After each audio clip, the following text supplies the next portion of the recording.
Welcome to the Coach and Coordinator Podcast. I'm your host, Keith Grabowski, and this is our Quickcast series. What is a Quickcast? You already know the Coach and Coordinator Podcast for interviews that touch the many areas of the skill set and mindset that makes a successful coach. In our Quickcast, we focus on a coach's most powerful insight on a single topic. We pull out the most useful, interesting, and helpful ideas into an episode you can consume in 15 minutes or less. It's our up-tempo version of the podcast. With a library of over 1,000 episodes, we have plenty of these nuggets to share with you to help you improve your own mindset and skill set as a coach. Enjoy. We always say defense wins championships, and a key statistic in defensive success in a team's success is the turnover margin. The University of Mount Union football program has been at the top of the Division III level for decades now, and a big part of that is their defensive success. Behind that success for the past 5 years has been Chris Kappas, their defensive coordinator. He now moves on to the FCS level at Austin Peay with new head football coach Scotty Walden. While at Mount Union, Coach Kappas had his defense ranking at the top of most defensive categories during the time he was the defensive coordinator. That earned him the Football Scoop Coordinator of the Year for Division III in 2015. He then went to the offensive side of the ball and led his team to national rankings offensively and was a finalist for the Football Scoop Coordinator of the Year in his first year as the offensive coordinator. This guy can flat out coach. I've always enjoyed talking ball with him. In this segment, he shares his defensive philosophy, and part of that is creating turnovers. Let's take a listen. So our philosophy would be, number one, we're going to go out and we're going to stop the run no matter who we're playing. If you look at who's been successful, especially at our level in winning our conference and winning the championship, the teams that are left always at the end or win the conference or win the national championship, they're always really, really good on defense, but they're always really, really good at stopping the run, and they're always really, really good at running the football. So we know, especially playing in Northeast Ohio, that to be, get down the stretch in the playoffs, there's going to be some games where you got to, it's going to be snowing or it's going to be windy. Teams aren't going to be able to throw the football as effectively.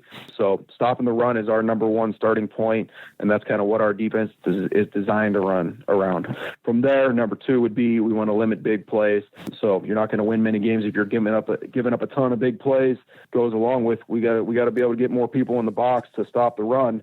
We got to give up a few short passes or a run breaks through. We got to get it down. We got to get the ball tackled. A big play for us would be defined as a pass play over 25 yards or a run play over 15 yards. So we want to limit those big plays, usually around 3 a game. If you can hold a team to 3 or less big plays a game, you're going to be in a pretty good spot. And then the last thing, doing those things, you got to be able to create turnovers.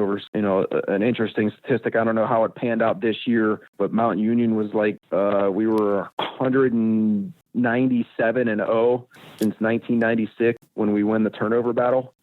Creating turnovers.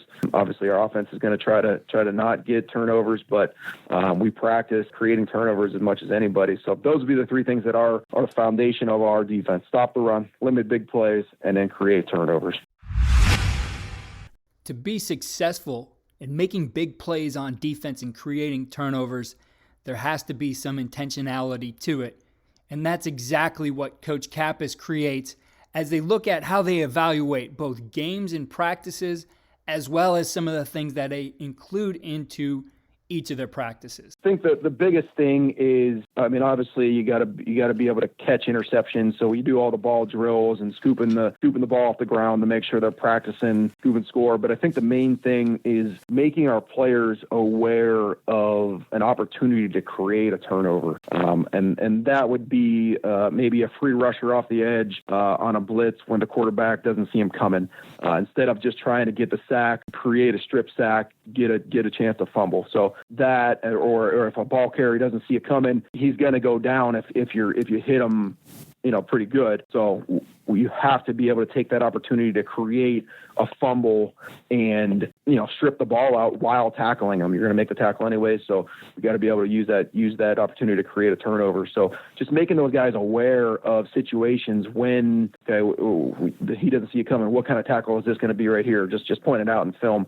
Oh, strip tackle. Our guys would say that. So, and what we do in terms of our practice, when we're grading practice or grading the games, if a guy misses an opportunity to create a turnover, they're getting negative points. So they might have made the solo tackle and got 2 points on the point chart, but if they missed an opportunity to create a turnover on that tackle, they're getting -3 points. So the actual play, they're getting minus points on the play for failing to create a turnover. So that kind of gets in their head. Some guys are pretty tuned into that point chart stuff. But I think just practicing those situations, so we'll do a drill with guys running the ring and a quarterback standing there on his blind side with one of those big crayon looking things on his arm.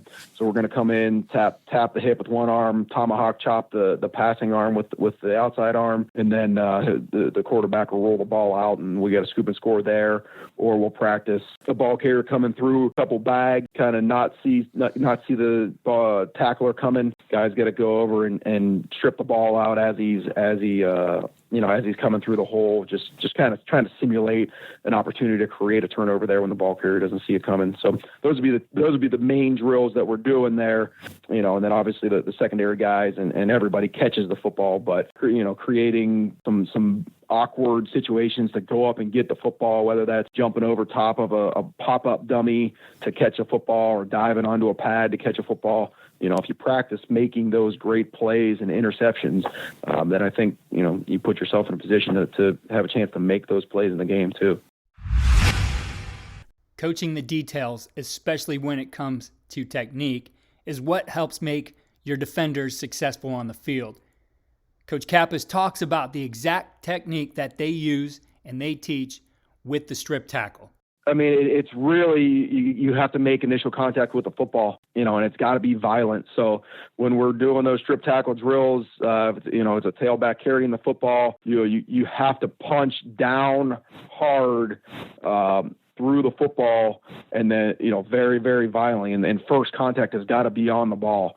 It's not grabbing with one arm and then punching. We want that first contact with the football, and then trying to wrap him up, and if you got your guys tuned in to everybody hustling to the football and pursuing the football, we're not worried about necessarily scooping the ball up as the guy that stripped the football. So you have to secure the tackle and really tie the ball carrier up after you get the ball.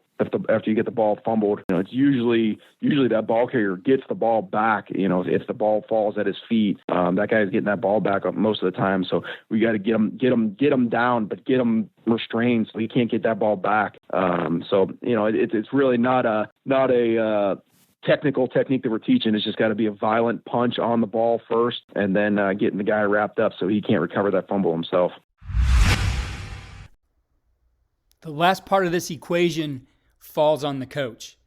Coach Kappas talks about exactly how he looks to create turnovers in big plays in the situations that present themselves in film study and throughout a game. Obviously third down is when you want to be able to dial some stuff up and attack protections. But I think the first thing I'm always looking for would be when a team is going to use play action passes. That kind of gives you an extra second to get to the quarterback. So I'm really, really intently studying, is it after a big play, or is it on second and short, or is it after a first down? They're going to come out and use play action pass. I'm always trying to find a pressure to kind of dial up to get a guy cut free on a play action, because protections sometimes get a little bit messed up when those guys are trying to, the O linemen are short setting a little bit more to give a little bit more of a look of run, or the running back's trying to take a fake. So that's usually the first thing I'm looking for in terms of taking an opportunity to get to the quarterback then back to third down, we're gonna, obviously we want to get people into third and long, 3rd and 7+ as much as possible. Really have a good key on how their screens are set up if they're running a lot of screens in those down and distances, and then just really trying to attack the protections, get our best matchups with our best D linemen or blitzers on backs, or if we could get a guy cut free, then certainly try to do that as well.